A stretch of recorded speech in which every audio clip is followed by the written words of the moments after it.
Trash like you doesn't belong in places like this. Those words would become Derek Patton's epitaph, a monument to the arrogance that destroyed him, spoken in the final moments before his billion-dollar empire crumbled to dust. Ashley Henderson moved through the Grandview Country Club's crystal ballroom like a shadow passing through light. Her black and white uniform marked her as invisible, just another waitress balancing champagne flutes for people who shaped the world with their wealth and never bothered learning her name. The annual Tech Gala was in full swing, 300 of Silicon Valley's elite celebrating another year of innovation and obscene profit margins. Victor Hale stood near the grand piano, 60 years old and radiating the kind of power that came from building an empire. His silver hair caught the chandelier light like a crown. His Tom Ford tuxedo fit with precision. Hale Tech Industries, a name synonymous with breakthrough innovations in artificial intelligence and quantum computing. Ashley's hand trembled slightly as she refilled glasses near his circle.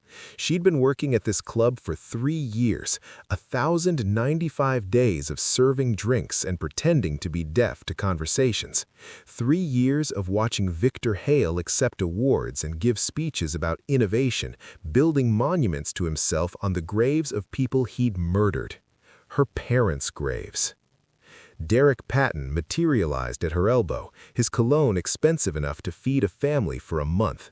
The CEO of Hale Tech's operations division had chiseled features and practiced charm that made investors sign checks.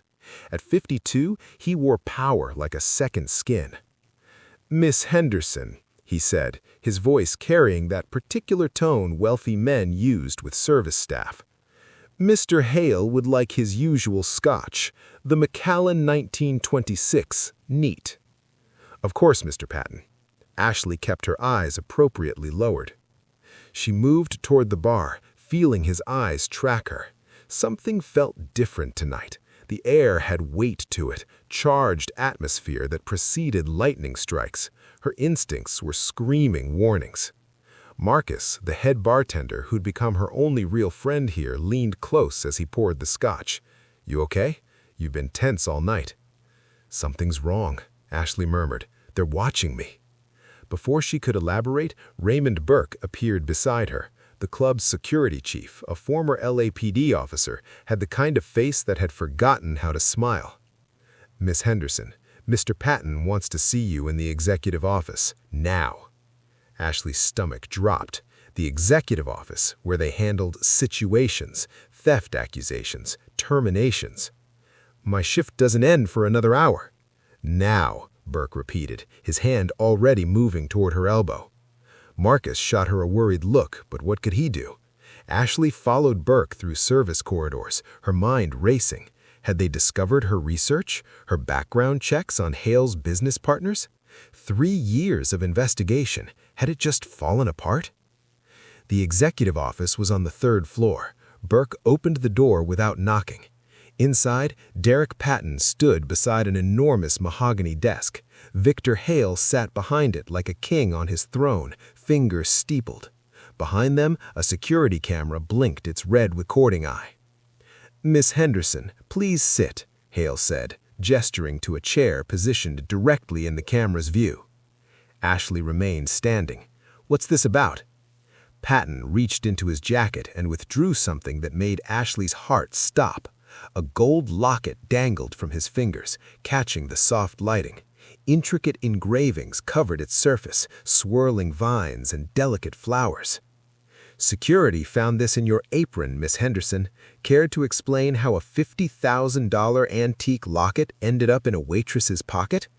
The words were delivered with perfect rehearsed outrage. This was a performance. They'd staged this entire scene.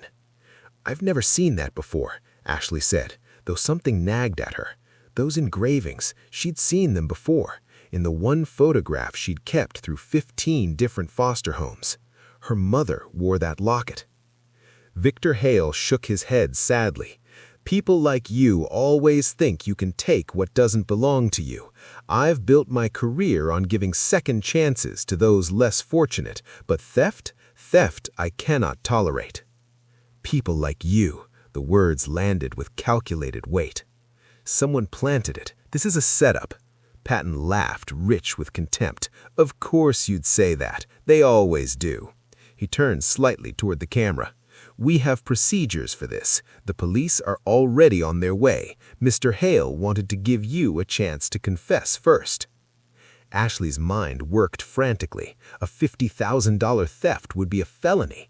They weren't just firing her, they were destroying any chance she'd ever have at employment again. But why, unless they knew what she was really doing here? Patton opened the locket with theatrical precision. You see, antique gold, genuine gemstones in the clasp. This piece was donated by the Westman family. It's been appraised at... He stopped mid-sentence. His expression changed, confusion flickering across his confidence. Ashley stepped closer. Inside the locket was a photograph, faded and yellowed with age. A young couple, the woman with dark curly hair and warm brown eyes, the man with a gentle smile and wire-framed glasses. They were holding a baby girl, perhaps 6 months old, wrapped in a pink blanket. The world seemed to tilt sideways. Ashley knew that photograph. She had a copy of it, hidden in a safety deposit box along with the few other remnants of her childhood. Her mother wore that locket. "Where did you get this?" The words came out as a whisper, but they carried the weight of 25 years of questions, grief, and carefully controlled rage. "From the display case you stole it from," Patton smirked. "That locket belonged to my mother, Sarah Henderson. The photograph inside is of my family. The question isn't where I got it. The question is how you got it." Victor Hale's confident expression flickered, a crack in his carefully maintained facade. Ashley reached for the locket. "There's a compartment behind the photograph. Open it." "I don't think," Patton began. "Open it," Ashley commanded, her voice carrying authority that made even Burke pause. With shaking hands, Patton opened the hidden compartment. 2 folded pieces of paper, yellowed with age, fell onto Hale's desk. Ashley unfolded them with steady hands. The first was a birth certificate. Ashley Marie Henderson, born January 15, 2000. Mother, Sarah Elizabeth Henderson. Father, Michael James Henderson. The second made Patton's face go white. A stock certificate dated March 10, 2000, 5 days before her parents died. 51% controlling interest in Henderson Technologies, held in irrevocable trust for Ashley Marie Henderson, to be transferred upon her 25th birthday. The room went deathly silent. "That company was dissolved after the founders died in an accident," Victor Hale began. "Murder," Ashley interrupted, her voice cold and clear. "The word you're looking for is murder. And Henderson Technologies wasn't dissolved. It was stolen, rebranded as Hale Tech Industries. Your billion-dollar empire, Mr. Hale." The executive office held its breath. Even the security camera seemed to pause its blinking, as if the machinery itself recognized the magnitude of what had just been spoken. Victor Hale's face had gone the color of old parchment. His fingers, so carefully steepled moments before, now gripped the desk edge hard enough to turn his knuckles white. Derek Patton recovered first, forcing a laugh that sounded like glass breaking. "That's absurd. Sarah Henderson died 25 years ago in a tragic accident. There were no children. The company records clearly... There was a daughter." Ashley's voice remained steady, but something fundamental had shifted in her bearing. Her spine straightened, her shoulders squared. The invisible armor she'd worn for 3 years fell away like a discarded costume. 6 months old at the time of her parents' deaths, placed in foster care because the investigating officers couldn't locate any living relatives. She took another step forward. Of course, they didn't look very hard. The lead detective received a rather generous consulting contract 6 months after closing the investigation. That contract came from a tech startup later acquired by Hale Tech Industries for considerably more than its actual value. Victor Hale stood abruptly, his chair rolling backward. "You don't know what you're talking about. You're clearly disturbed, having some kind of episode." "Before you what?" Ashley interrupted. "Call the police? Please do. I'm sure they'd be very interested in that locket, particularly in how it ended up in your private collection when it was never logged as evidence from the Henderson deaths." Patton's confusion was rapidly morphing into alarm. His eyes darted between Ashley and Hale, trying to recalibrate. "There's more," Ashley said quietly. "In the locket. My mother was brilliant that way. Layers of protection, contingencies upon contingencies. She knew what you were, Mr. Hale. She knew what you were planning." The memory came unbidden. Her mother's face, close and warm, smelling of vanilla and printer ink. "Mommy has to go away for a little while, sweetheart." Tiny hands reaching for the gold locket. "If anything happens to Mommy and Daddy, this will keep you safe. This will bring you home." A kiss on the forehead.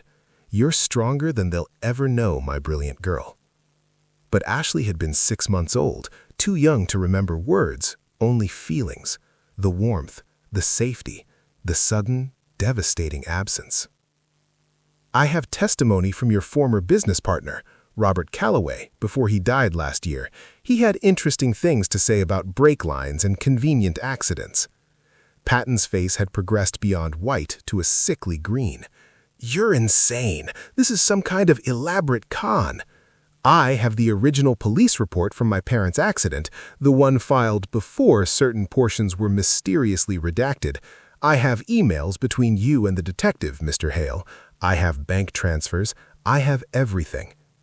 Victor Hale's legendary composure was cracking like a dam under pressure. "You have nothing that would hold up in court.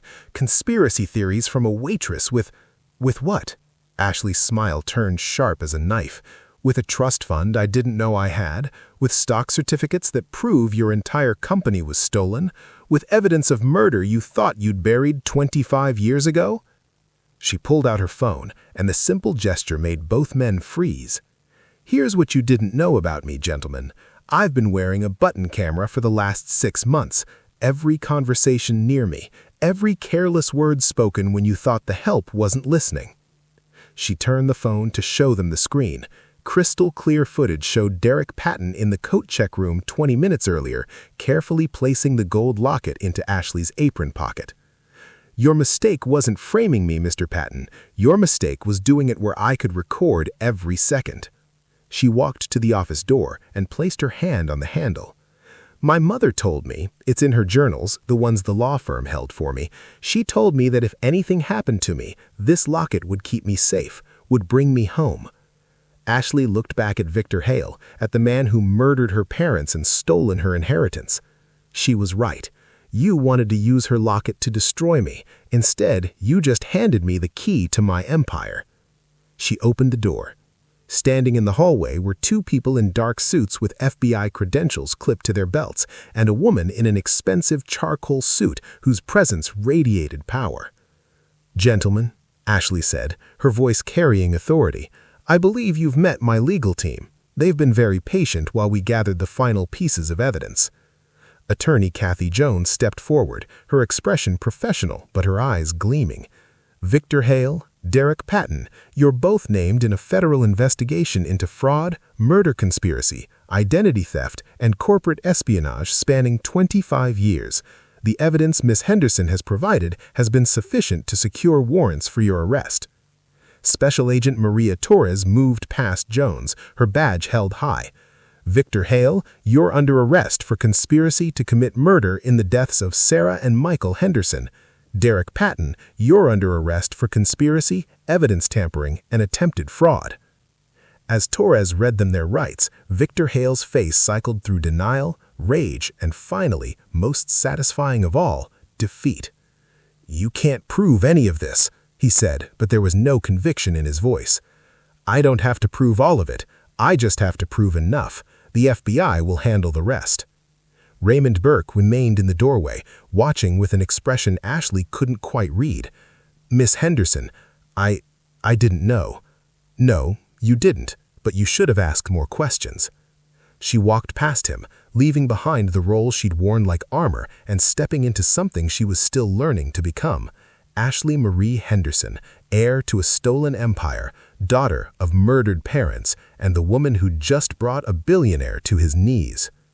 As FBI agents led Victor Hale and Derek Patton from the office in handcuffs, Ashley stood in the corridor, her hands finally shaking now that it was over, not from fear, but from the release of 3 years of controlled tension. Attorney Kathy Jones approached, her heels clicking purposefully. "Miss Henderson, we should discuss next steps. The agents will want your full statement." "Not yet," Ashley said, her voice steady despite her trembling hands. "There's something else they need to see first, something I've been saving." She looked back through the glass panels at Victor Hale being processed. 3 years of serving him drinks, 3 years of being invisible while gathering evidence, 3 years of carefully controlled rage. The night was far from over, but the first battle, the one she'd been planning for 3 years, was finally won. Victor Hale's empire, built on stolen innovations and murdered partners, was beginning to crumble, and Ashley Henderson, once invisible, once powerless, was finally ready to reclaim everything that had been taken from her. The locket hung heavy at her throat, a symbol of everything lost, and now, finally, being reclaimed. 3 weeks later. The FBI's San Francisco field office became Ashley's second home. She sat through 18-hour sessions with federal prosecutors, walked them through every piece of evidence she'd collected, every recording she'd made, every document that proved Victor Hale had built his empire on murder and theft. Special Agent Maria Torres led the investigation with methodical precision. The evidence room looked like a shrine to corruption. Filing boxes stacked floor to ceiling, whiteboards covered in corporate flowcharts, and a timeline stretching across an entire wall. "We've seized Hale Tech's servers. 30 years of emails, financial records, internal communications. Your recordings gave us probable cause, but what we're finding goes far deeper than we anticipated." Ashley stood before the timeline, tracing the red lines that connected her parents' deaths to Victor Hale's rise. "What do you mean, deeper?" Torres pulled up a file on her tablet. "We've identified at least 4 other suspicious deaths connected to Hale's business dealings." The screen showed a woman's photograph. Dr. Janet Morrison, 2003, brilliant AI researcher. She claimed Hale Tech had stolen her algorithm designs. 3 weeks before her patent lawsuit was scheduled for trial, she fell downstairs in her apartment building. Accidental death, the coroner ruled. Another photograph. Thomas Chen, 2011, former Hale Tech vice president who threatened to go public about accounting irregularities, died in a single-car accident on Highway 1, brake failure. Ashley's blood went cold. Brake failure, just like my parents. Exactly like your parents, Torres confirmed. On day 9, Robert Calloway's widow, Patricia, brought unexpected news. She handed Ashley a box of her husband's personal files and a cassette tape. "This is a recording Robert made 3 days after your parents' funeral," Patricia said, her hands shaking. Back at the FBI offices, Torres had the tape converted to digital. Robert Calloway's voice came through. "Victor killed them. I know he did. The timing, too perfect. The brake lines, his specialty from his days working in his father's auto shop. He came to me the day after the funeral, told me I could take $3 million and walk away, or I could stay and end up like the Hendersons. Their baby survived. What if someday she comes back?" A bitter laugh. "Victor says that's impossible, says foster kids don't grow up to be threats. God forgive me for hoping he's wrong." Ashley listened 3 times, feeling like Robert Calloway was speaking directly to her across the decades. She had come back. By week 3, the grand jury convened. Ashley testified for 6 hours, walking them through her investigation with meticulous precision. 2 days later, the grand jury returned indictments. Victor Hale, 2 counts of first-degree murder, conspiracy to commit murder, fraud, racketeering, corporate espionage. Hale Tech's stock price went into freefall, losing 60% of its value in a single trading day. Board members resigned en masse, contracts were canceled. The empire Victor Hale had built on stolen innovations and murdered partners was collapsing exactly as it had been built, suddenly, violently, and without mercy. Ashley watched the stock ticker from Kathy Jones's office, feeling something that wasn't quite satisfaction. Justice wasn't revenge. It wasn't supposed to feel this cold. But it was necessary, and it was only beginning. "The trial starts in 4 months," Kathy Jones said. "Are you ready?" Ashley touched the locket at her throat. "I've been ready for 3 years." 6 weeks later, the Hale Tech Industries headquarters occupied 43 floors of gleaming glass and steel in downtown San Francisco. Ashley had walked past this building hundreds of times during her 3 years of investigation, always from the outside, always looking up at the monument her parents' murderer had built with their stolen work. Today, she walked through the front entrance. The security guard looked up from his computer, his expression cycling through confusion and recognition. Ashley Henderson's face had been on every news channel for 6 weeks. "Miss Henderson? We weren't expecting. I'm here for the board meeting," Ashley said calmly. She wore a charcoal designer suit that Kathy Jones had insisted on buying for her. Her mother's locket hung at her throat, visible above the collar of her silk blouse. The security guard made a call, spoke in hushed tones, then gestured toward the elevator bank. "Top floor. There. Ready for you." Kathy Jones waited by the elevator on the 43rd floor, along with 2 paralegals carrying briefcases full of documentation. "The board is already assembled. They're not happy about this." "I don't need them to be happy. I need them to listen." The conference room doors were solid mahogany, with Henderson Technologies engraved on a brass plaque, the original name, never updated despite 30 years of Victor Hale's rebranding. Ashley pushed open the doors. 12 people sat around an enormous glass table, their faces ranging from hostile to curious to deeply uncomfortable. At the head of the table sat an empty chair, Victor Hale's chair, vacant now that he was in federal detention. Ashley walked directly to that chair. She didn't ask permission, she simply pulled it out and sat. The silence was electric.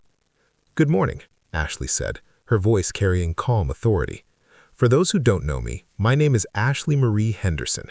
As of 6 weeks ago, when I turned 25, I became the majority shareholder of this company. The company that my parents founded. The company that was stolen from them 30 years ago." A woman in her 50s, CFO Linda Brennan, found her voice first. "This is outrageous. You can't just walk in here and—" "I'm not walking in. I'm taking my seat. The seat that my father should have held for the past 30 years if Victor Hale hadn't murdered him for it." She opened her briefcase and pulled out 12 thick folders, sliding them down the table. These contain documentation of every crime committed in the theft and operation of this company. I suggest you review them carefully. An elderly man at the far end picked up his folder with trembling hands. He opened it, and his face went pale. "My God, Michael Henderson. I worked with Michael. We were friends." His eyes lifted to Ashley's face. "You have his eyes, and Sarah's smile." "Harrison Blackwell," Ashley recognized from her research. "You were Henderson Technologies' first investor. You put up the seed money in 1992. Harrison nodded slowly. "Victor told me they died in an accident. He said there were no heirs. He said the company would fold without strong leadership." His voice broke. "I believed him." "You weren't the only one he lied to," Ashley said gently. "But you are here now, and you have a choice about what happens next." She stood and connected her laptop to the presentation screen. Financial records appeared, 30 years of them. This company generated $847 million in revenue last year.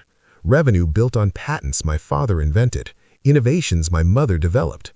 She advanced the presentation, showing the stock certificate. "I have 51% ownership. I have the original stock certificates authenticated and verified. I have a court order recognizing my claim. And as of this morning, I have a restraining order preventing any board member from making significant corporate decisions without my approval." "What are you proposing exactly?" Harrison Blackwell asked. "I'm proposing that this company returns to its original name, Henderson Technologies. Complete restructuring of leadership, starting with me as CEO. Full cooperation with the FBI's investigation, and every board member who knowingly participated in Victor Hale's crimes resigns immediately and cooperates with prosecutors. In exchange, I'll recommend reduced charges." "And if we refuse?" Linda Brennan asked. Then you'll be indicted alongside Victor Hale. Your choice is simple. Help me rebuild this company with integrity, or spend the next decade in federal prison." The silence stretched for nearly a minute. Then Harrison Blackwell stood. "I vote to accept Miss Henderson's proposal," he said. "Michael and Sarah deserved better than what we gave them. Their daughter deserves the truth and the company that should have been hers all along." One by one, other board members stood. By the end, 9 of 12 had voted to accept Ashley's terms. The 3 who refused, including Linda Brennan, would be named in federal indictments within the week. Ashley stood, surveying the boardroom of Henderson Technologies. Her company, her legacy, stolen 30 years ago, and now, finally, reclaimed. "Welcome to the new Henderson Technologies. We have a lot of work to do." The federal courthouse on Golden Gate Avenue had been built to intimidate. Soaring ceilings, marble columns, and architectural gravitas that reminded everyone justice was serious business. On September 18th, 6 months after Victor Hale's arrest, the building was surrounded by media trucks, protesters holding "Justice for the Hendersons" signs, and spectators hoping for courtroom seats. Ashley arrived through a side entrance, flanked by Kathy Jones and 2 U.S. Marshals. She wore a navy suit and her mother's locket. She'd worn it every day since that night at the country club. "Remember," Jones said, "you're not on trial. He is. Just tell the truth." The courtroom was packed. Judge Rebecca Morrison presided, her expression carefully neutral. Victor Hale sat at the defense table in an expensive suit that couldn't hide how much he'd aged. His silver hair had gone completely white, his face gaunt, the arrogance replaced by fear. Derek Patton was noticeably absent. He'd agreed to testify for the prosecution in exchange for a reduced sentence. Assistant U.S. Attorney David Park gave his opening statement. "This is a case about greed, murder, and 30 years of lies. The defendant murdered his business partners because they stood between him and the fortune he believed he deserved. He orphaned their 6-month-old daughter. He stole their company, their innovations, their legacy, and he thought he'd gotten away with it." The evidence was damning. On the 3rd day, Ashley took the stand. For 3 hours, she walked the jury through her investigation, the recordings, financial documents, forged signatures. She explained how she'd spent 3 years at the Grandview Country Club, invisible to the people who'd destroyed her family, gathering evidence. When the defense cross-examined, trying to paint her as calculating and obsessive, Ashley remained calm. "My parents were murdered. Their killer stole my inheritance and my childhood. 3 years seems like a reasonable amount of time to spend seeking justice, don't you think?" The courtroom murmured approval. On day 7, the prosecution played security footage from the accident investigation, the original forensic analysis Detective Morrison had been paid to bury. An automotive expert testified about brake lines showing clear evidence of deliberate tampering. Day 9 brought Derek Patton to the stand, looking broken.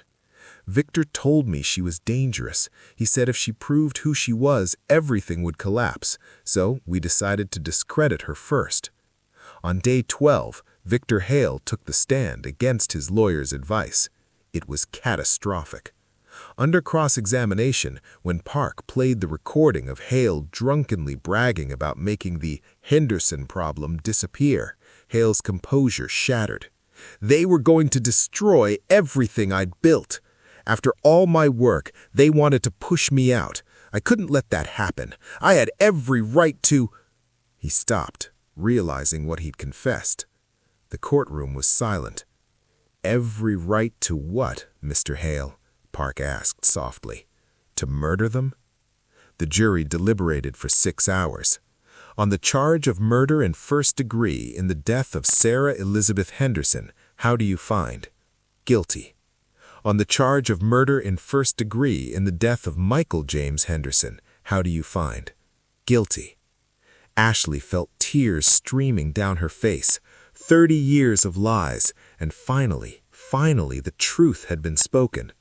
On October 3rd, Victor Hale received life in prison without parole for the murders, plus 40 years for fraud and conspiracy. As he was led from the courtroom in handcuffs, he looked at Ashley one last time. "I hope it was worth it," he said bitterly. Ashley thought of her parents, of the childhood stolen from her, of 3 years spent seeking justice against impossible odds. "It was," she replied. 6 months later. Spring sunlight streamed through the floor-to-ceiling windows of the CEO's office on the 43rd floor of Henderson Technologies headquarters. Ashley stood at those windows, looking out over San Francisco Bay. On her desk sat a silver frame containing that faded photograph of her parents holding her. Beside it was a newer photograph, Ashley at her swearing-in as CEO, Harrison Blackwell's hand on her shoulder. The company had transformed. Henderson Technologies stock had recovered and was trading at record highs. The corporate culture was being rebuilt with integrity at its core, but more importantly, the company was innovating again, developing the next generation of AI algorithms based on her father's original research. Marcus, now director of community relations, poked his head in. "The car's ready. Big day." The press conference at San Francisco's Fairmont Hotel was packed. Ashley stood at the podium and announced the Sarah and Michael Henderson Foundation. "My parents believed that innovation came from unexpected places. They believed that brilliance wasn't determined by wealth or privilege. The Henderson Foundation will provide full scholarships for foster children pursuing degrees in science, technology, engineering, and mathematics. We're committing $50 million initially, expanding to $200 million over 5 years. The applause was thunderous. 2 weeks later, Ashley stood in front of the building that had been the Grandview Country Club. She'd purchased it and transformed it into the Second Chances Innovation Center, a free resource for underprivileged entrepreneurs, especially those from foster care.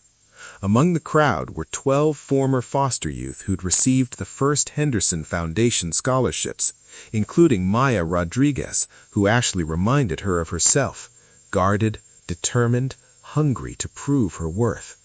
"What if we fail?" Maya asked tentatively. Ashley recognized the fear in the girl's eyes. "Then you'll learn, adjust, and try again. That's what innovation is. You've survived circumstances that would have broken most people. That resilience is your greatest asset. Don't hide it. Use it." That evening, Ashley drove to the cemetery where her parents were buried. Their headstones now read, "Sarah Elizabeth Henderson, Ph.D., Visionary Computer Scientist. Michael James Henderson, Innovative Engineer and Entrepreneur. Beloved parents, their legacy lives on." "I did it," she said softly. "Victor Hale is in prison for life. Henderson Technologies is restored, and the foundation is going to change lives." 1 year later, at the annual shareholders meeting, Ashley presented the company's achievements along with the foundation's impact. 147 scholarships awarded, 12 startups funded. "My parents believed innovation could change the world," Ashley concluded. "But they also believed the most important innovation is creating opportunities for the next generation. That's their legacy. That's what we'll continue building, one second chance at a time." Her phone buzzed. "Maya Rodriguez. Just got accepted to MIT's PhD program. Thank you for believing in me." Ashley smiled. "My mother graduated from MIT. She'd be proud to know you're following in her footsteps." She looked at her parents' photograph, at the locket that had traveled from her mother's throat to planted evidence, to a symbol of reclaimed legacy. Victor Hale had tried to erase the Henderson name from history. Instead, Ashley had ensured it would be remembered not for how it ended, but for how it endured. The locket caught the afternoon light, glinting like a promise kept across 30 years. Ashley Henderson, former foster child, former waitress, CEO and founder's daughter, touched the locket one more time, then turned back to her desk. She had work to do, dreams to build, second chances to create. Her parents would have expected nothing less. And that's how a waitress destroyed a billion-dollar empire and brought a murderer to justice after 30 years. If stories like this, tales of revenge, redemption, and people who refuse to stay defeated are your thing, then you need to subscribe to this channel right now. Hit that subscribe button and turn on notifications because we bring you new stories of justice and triumph every single week. Drop a comment. Don't forget to like this video and share it with anyone who loves a good revenge story. Trust me, you don't want to miss what's coming next. Subscribe now. You won't regret it.